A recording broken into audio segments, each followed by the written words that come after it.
L'Arche de Noé, l'expédition des Argonautes, les vagabondages des Amazones, Constantinople, l'Empire byzantin, l'Empire ottoman. Autant de noms magiques mêlant la mythologie à l'histoire qui appartiennent au passé d'un seul et même pays, la Turquie. Berceau des civilisations où les paysages ressemblent à des monuments, la Turquie compte 60 millions d'habitants, tous unis entre eux par un sens inné de la fraternité et de l'hospitalité.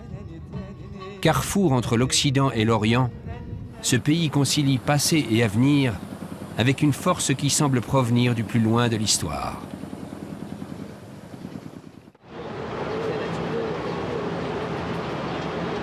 À 250 km au sud d'Istanbul, la ville de Bursa se tresse sur les collines d'Uludag. C'est une ville très importante et chère au cœur des Turcs. Bursa fut en effet la première capitale de l'Empire ottoman. Au sommet de la falaise qui surplombe la grande ville se trouvent les mausolées d'Osman et Orhan, les fondateurs de l'immense Empire ottoman. Chaque jour, des fidèles venus de toute la région se pressent autour du tombeau du premier sultan. Les tombes ont été détruites par le grand tremblement de terre de 1855 et le mausolée fut reconstruit dans un style baroque par le sultan Abdelaziz quelques années plus tard. Le mausolée du sultan Orhan Gazi a été, comme souvent en Turquie, bâti sur les ruines d'une petite église byzantine.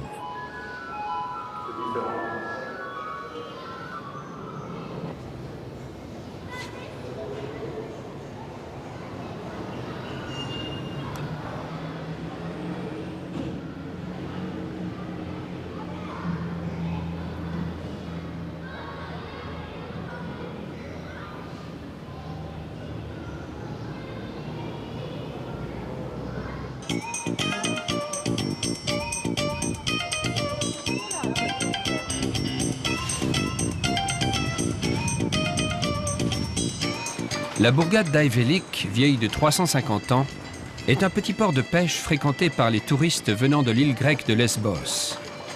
Ici, on fabrique traditionnellement de l'huile d'olive et du savon, mais la distraction la plus prisée est la pêche au bord du quai.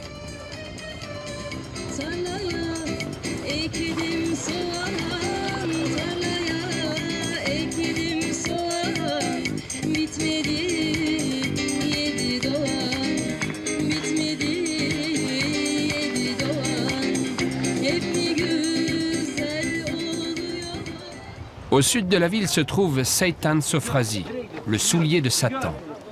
Une terrasse qui domine cette côte découpée. Les amoureux viennent y déposer un ruban, symbolique de leur vœu de bonheur.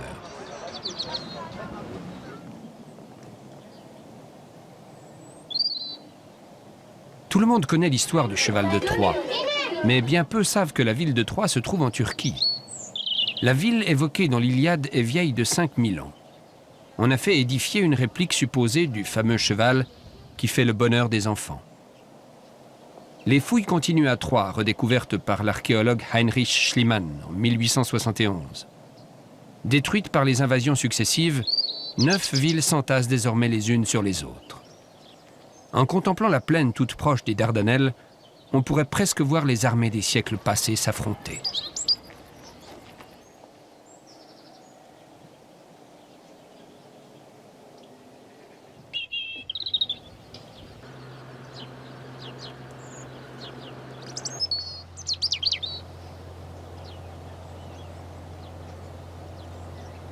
La nécropole de l'ancienne ville d'Hiérapolis, aujourd'hui Pamukkale, s'étend sur plusieurs kilomètres. Les femmes ramassent des câpres au milieu des tombes. Cette nécropole est l'une des plus intéressantes et des mieux conservées de l'Asie mineure. Les tombes ont été profanées au fil des siècles par les pillards et les sarcophages laissés à l'abandon au milieu des herbes folles.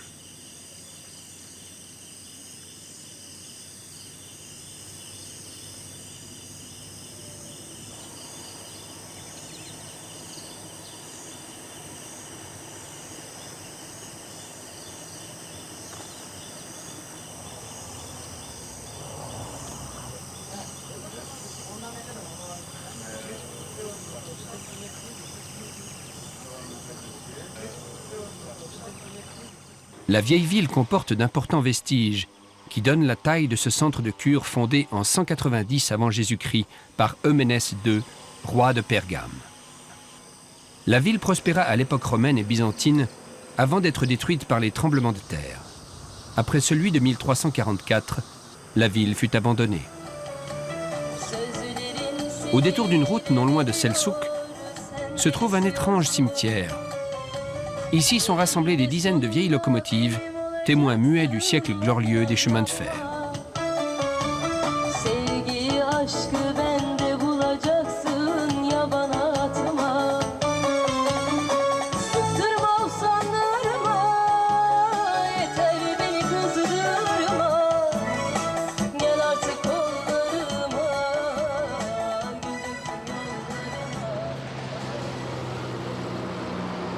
Izmir est la troisième plus grande ville de Turquie et le port principal donnant sur la mer Égée. Appelée Smyrne, cette ville autrefois si pittoresque et fière s'est maintenant développée en une grande métropole qui ressemble fort à ses consoeurs occidentales. Commerce et bureaux représentent l'activité principale de cette ville portuaire assez impersonnelle. Pourtant, on dit que c'est à Izmir que l'on rencontre les plus belles filles de Turquie. Kültür Bakanlığı'dan falan şey yani.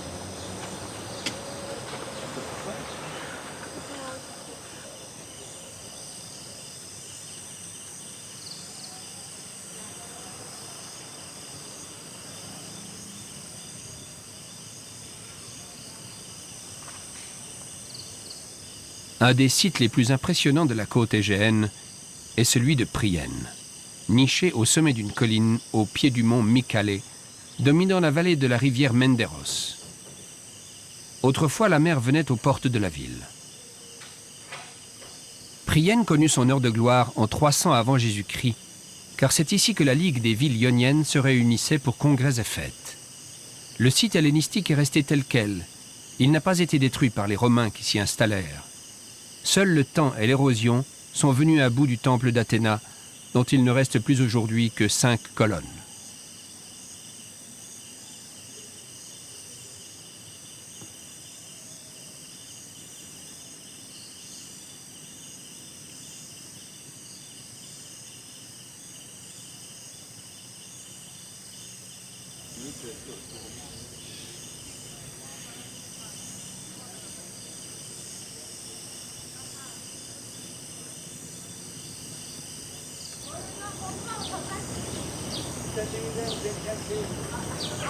À Bodrum, l'ancienne Halicarnasse, avait jadis été construit le tombeau de Mosol, l'une des 7 merveilles du monde antique, détruit par les croisés.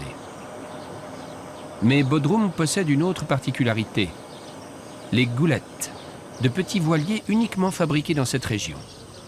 Il s'agit d'ailleurs du meilleur moyen pour visiter les îles au large de Bodrum et d'admirer l'ancienne forteresse des croisés.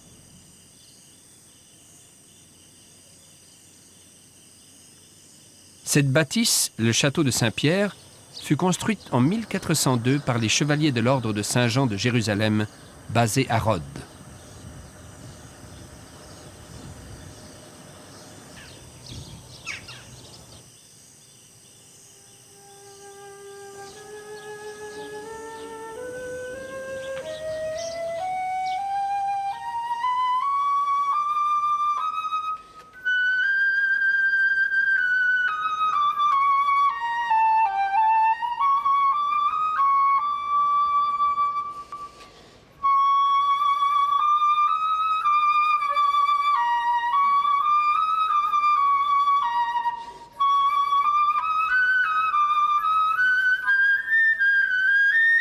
Dans la citadelle se trouve le tombeau d'une princesse de la dynastie Hécatomide, datant du IVe siècle avant Jésus-Christ.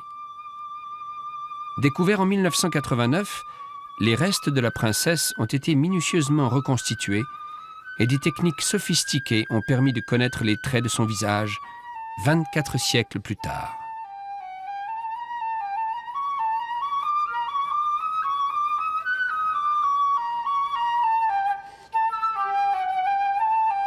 Toujours à l'intérieur de la citadelle, parfaitement conservé et restauré, se trouve le musée d'archéologie sous-marine.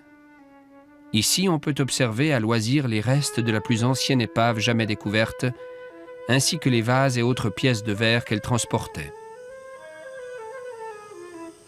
Le plus grand port de l'Empire seljoukide au XIe siècle s'appelait Alanya. La forteresse construite sur un sommet escarpé domine la mer et offre de ce fait une vue impressionnante. Au centre de la forteresse, les restes d'une petite église byzantine subsistent modestement.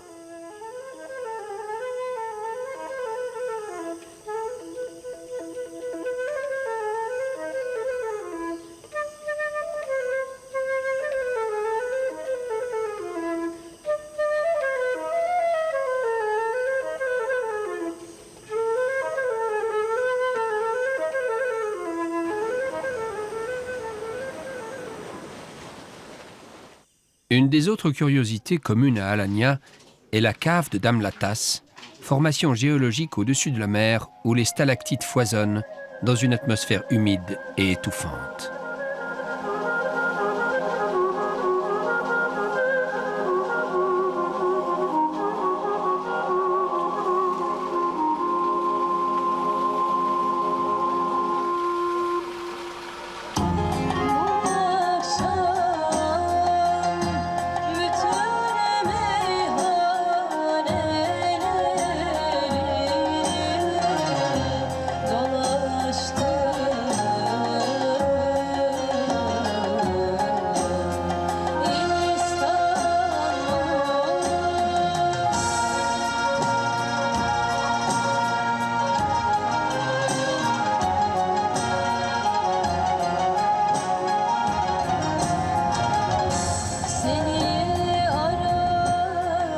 En prenant un bateau depuis la petite ville de Kars, on peut visiter une étrange cité, la ville engloutie de l'île de Kekova.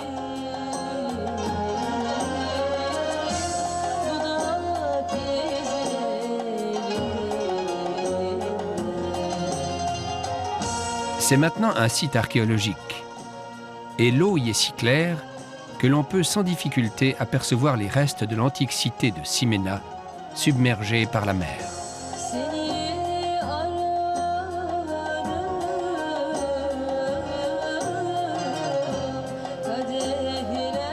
Sur l'autre rive, une nécropole présente des dizaines de sarcophages en pierre, ouverts par les pillards. Ce cimetière marin est la dernière demeure des habitants de l'époque lycienne.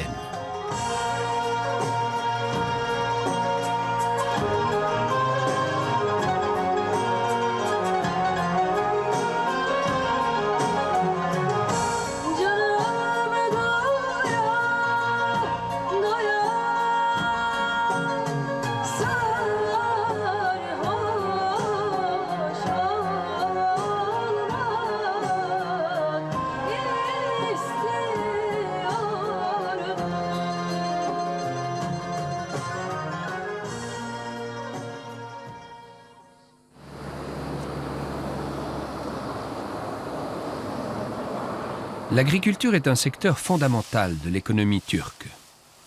Les techniques utilisées peuvent parfois donner aux touristes le sentiment étrange d'appartenir à une autre époque.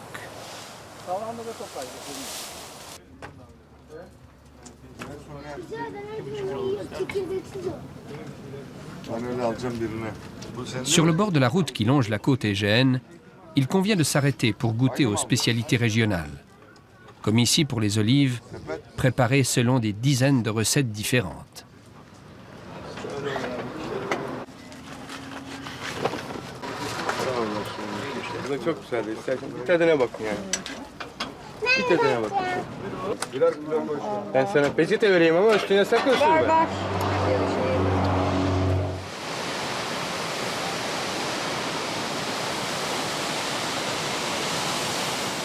Plus au sud, sur la côte méditerranéenne, et à 10 km de la grande ville d'Antalya, les chutes d'eau de Douden offrent un panorama impressionnant et s'imposent comme une étape rafraîchissante, surtout en été.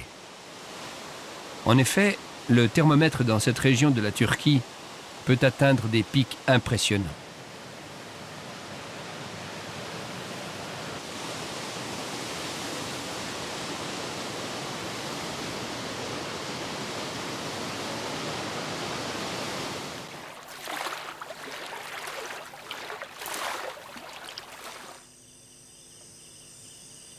Faselis est un centre historique atypique. Son atmosphère particulière, pleine de romantisme, mérite à elle seule le détour. La ville fut construite au 7e siècle avant Jésus-Christ par des colons de Rhodes.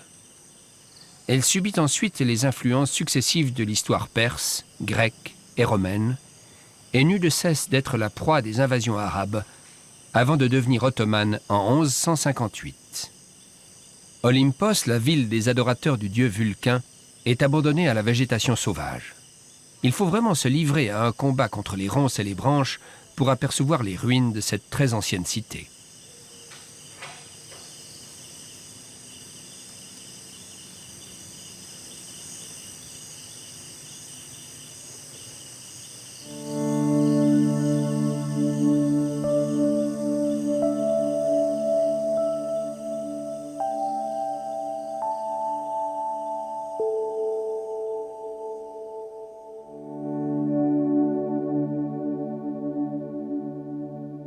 Au cœur de la Turquie, en plein milieu de l'Anatolie centrale, se trouve la Cappadoce. Son architecture naturelle, très étrange, recèle une histoire riche de rebondissements. Celle des peuples qui ont fui les invasions, les persécutions religieuses ou politiques. Celle des migrations aussi, car elle fut un couloir pour les peuples de passage entre l'Orient et l'Occident, entre le Nord et le Sud. C'est dans cette profonde gorge à Illara que les moines de l'époque byzantine trouvèrent refuge. Ils creusèrent des églises à même le rocher, les protégeant ainsi du regard de leurs ennemis. Les plus belles de ces églises offrent encore leur chef-d'œuvre de simplicité, peinture sommaire effectuée à même le rocher. On peut y contempler, comme dans l'église au-dessous de l'arbre, une transfiguration de Jésus-Christ, ou dans l'église du Serpent, les niches où étaient enterrés les prêtres.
Il y a des milliers d'années, l'éruption du volcan Erciyes Daği déposa une quantité colossale de cendres sur le sol de cette région. Ces cendres se solidifièrent pour former ce qu'on appelle le tuf volcanique. L'érosion se chargea ensuite de modeler des paysages étranges, presque surréalistes. Longtemps après apparurent les cheminées de fées.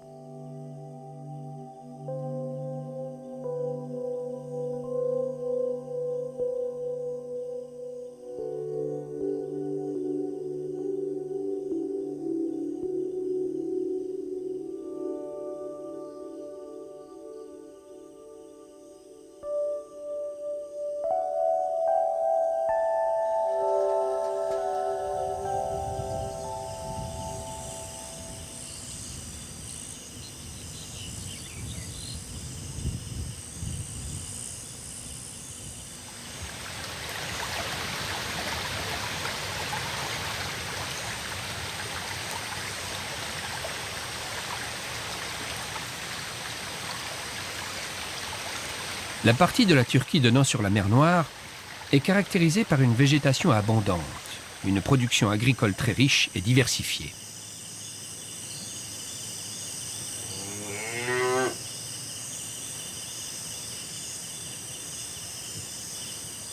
Certaines villes offrent des installations portuaires, comme la ville de Giresun. La mythologie grecque nous apprend d'ailleurs que cette ville fut une des escales de Jason et des Argonautes lors de leur quête de la Toison d'Or.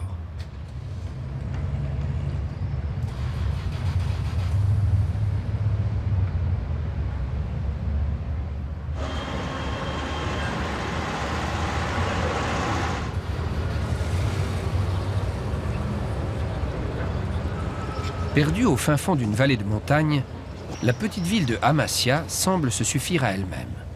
On est loin de l'agitation d'Istanbul ou des affaires d'Ankara. C'est dans cette ville paisible qu'est né le philosophe Strabon, le premier géographe de l'histoire. 19 siècles plus tard, les étudiants en théologie islamique firent de la ville un centre religieux important. Toutefois, les vieilles maisons ottomanes le long de la rivière constituent le spectacle le plus pittoresque.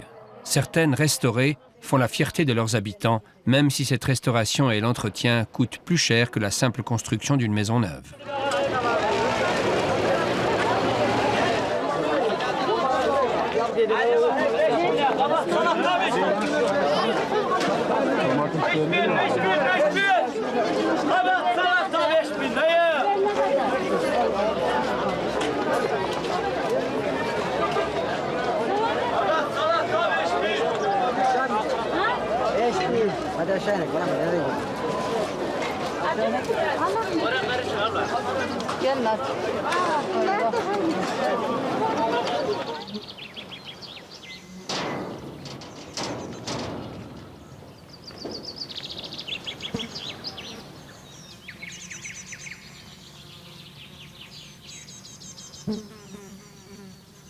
À 3 km de Boğazkale, le site de Yazılı-Kaya, qui veut dire « rocher écrit », présente les vestiges de la culture hittite, 16 siècles avant Jésus-Christ. Les Hittites, peuple conquérant venu du Caucase, comptaient plus de 1000 dieux à leur panthéon. Bien que moins d'une centaine soient représentés ici, on peut constater que cet endroit reste un lieu religieux des plus sacrés. Yazılı-Kaya était le dieu des prières des rois Tutalya et Shupiluyama. Les sphinx en pierre usés par le vent et la pluie veillent encore sur ce site vieux de 6000 ans.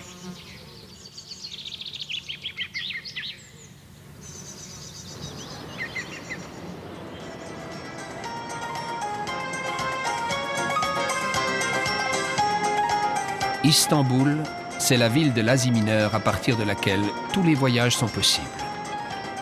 Tous les chemins mènent à l'ancienne Byzance, que ce soit par la mer, l'avion ou le mythique Orient Express. C'est à Istanbul que l'on quitte l'Europe pour franchir la porte de l'Asie.